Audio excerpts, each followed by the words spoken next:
फिर यीशु नासरत आए, जहां वो पले बढ़े थे।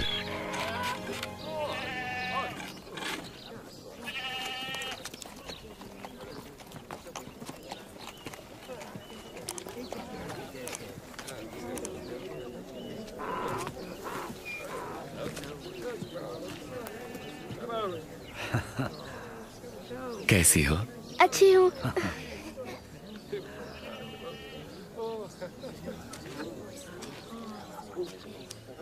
सब्बत यानी विश्राम के दिन नियमानुसार वे आराधनालय गए।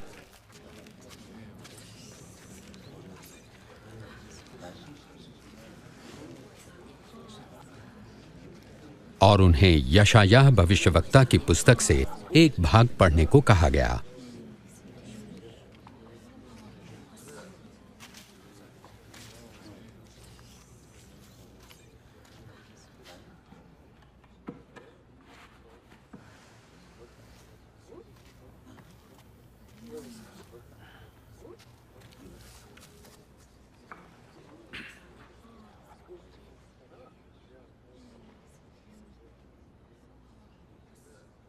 परमेश्वर का आत्मा मुझ पर है, क्योंकि उन्होंने मुझे दीनों को शुभ संदेश सुनाने के लिए चुना है। उन्होंने मुझे भेजा है कि मैं बंदियों को मुक्ति और अंधों को दृष्टि पाने का संदेश दूं, सताए हुए लोगों को मुक्त करने के लिए और यह घोषणा करने के लिए कि समय आ गया है जब परमेश्वर अपने लोगों को बचाएं। वे ठीक कहते हैं।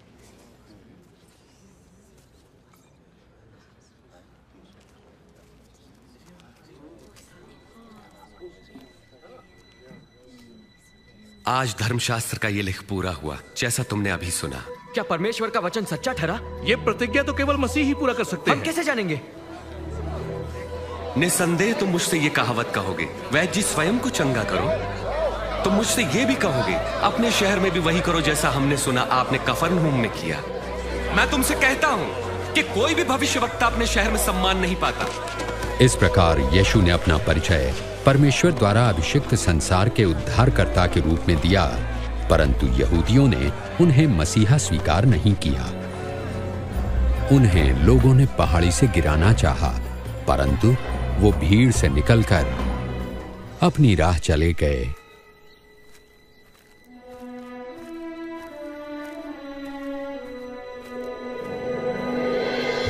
और गलील के नगर कफरनहूम पहुंचे।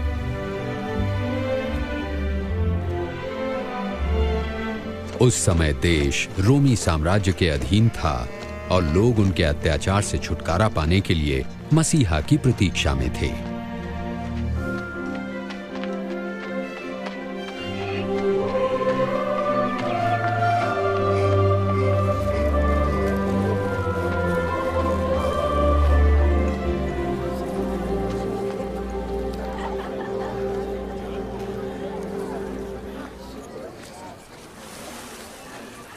तुम्हें शांति मिले। आपको भी स्वामी। तुम्हारी नाव में आ सकता हूं शिमोन? क्यों नहीं?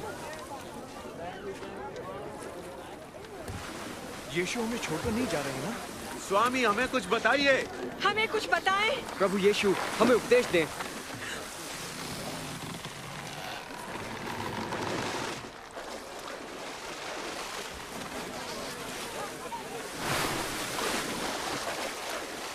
एक बार दो व्यक्ति प्रार्थना करने मंदिर गए। एक धार्मिक गुरु और दूसरा चुंगी लेने वाला था। धार्मिक गुरु अलग खड़ा होकर यूं प्रार्थना करने लगा, परमेश्वर मैं आपका धन्यवाद करता हूं कि मैं दूसरों की तरह लालची, बेईमान और व्यभिचारी नहीं। मैं आपका धन्यवाद करता हूं कि मैं इस चुंगी लेने वाले जैसा नहीं। सप्ताह में 2 बार उपवास रखता हूं, आमदनी का 10वां आपको देता हूं। परंतु चुंगी लेने वाले ने दूर ही खड़े होकर स्वर्ग की ओर आंखें उठाए बिना अपनी छाती पीट पीट कर यह कहा, हे परमेश्वर मुझ पापी पर दया कर। मैं तुमसे कहता हूं, धार्मिक गुरु नहीं परंतु यही चुंगी लेने वाला परमेश्वर की दृष्टि में धर्मी ठहरा और अपने घर गया।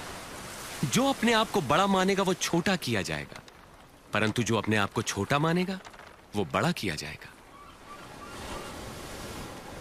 अपनी नाव को वहां गहरे पानी में ले चलो और अपने साथियों के साथ मछलियों के लिए जाल डालो। ओ स्वामी, हमने सारी रात कड़ा परिश्रम किया, परंतु कुछ न पकड़ा।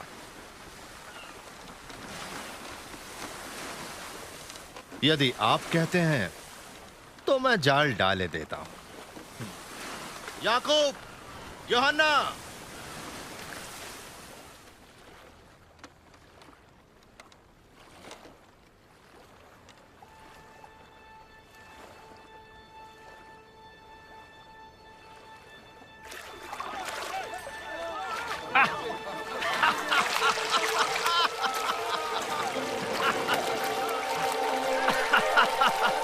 याकूब, यूहन्ना, अपनी नाव इधर ले और हमारी सहायता करो, जल्दी। हम नहीं आ सकते, बहुत काम है।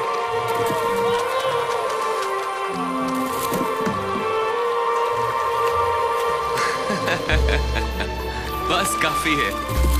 इतनी मछलियां बहुत हैं।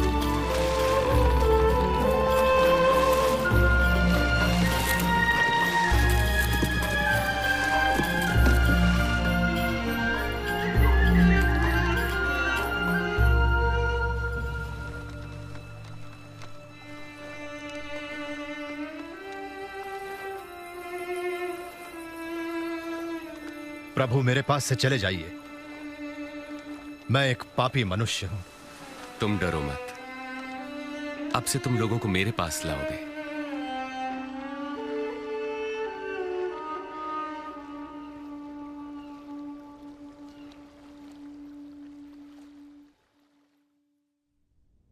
मेरे पास आओ और मेरे वचन सुनो, मेरी मानो और तुम जीवन पाओगे। प्रभु को खोजो जब तक वो मिल सकें, उन्हें पुकारो जबकि वो पास हैं। दुष्ट अपनी दुष्टता और अधर्मी अपने बुरे विचार छोड़कर परमेश्वर के पास आएं और वे उन पर दया करेंगे और उन्हें पूर्ण क्षमादान देंगे। तुम आनंदित रहोगे और तुम्हें शांति मिलेगी। वे आ रहे हैं, वे यही हैं, देखो। यीशु, यीशु, मेरी इकलौती बेटी को बचा ले प्रभु, मुझ पर दया करें। मेरी बेटी केवल 12 वर्ष की है और मरने को है। कृपा करके मेरे साथ चलिए। यार, मुझे बड़ा दुख है। यीशु, तुम्हारी बेटी नहीं रही, इसलिए गुरु को कष्ट ना दे। डरो नहीं, विश्वास रखो, वो ठीक हो जाएगी।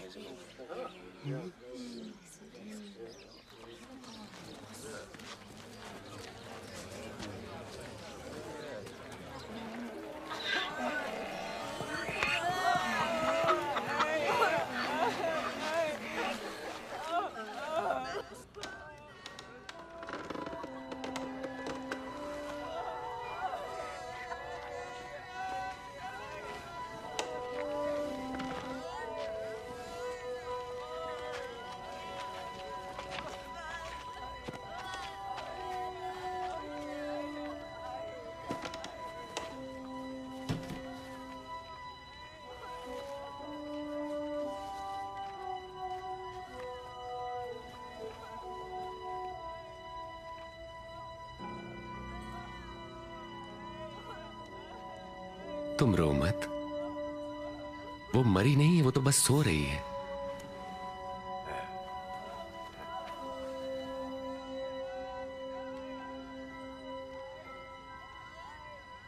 बेटी,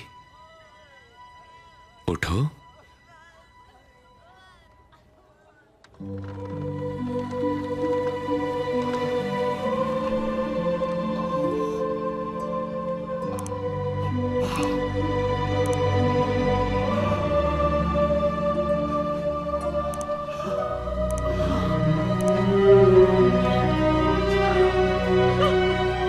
इसे कुछ खाने को दो। ध्यान रहे, यहां जो हुआ है किसी से न कहना।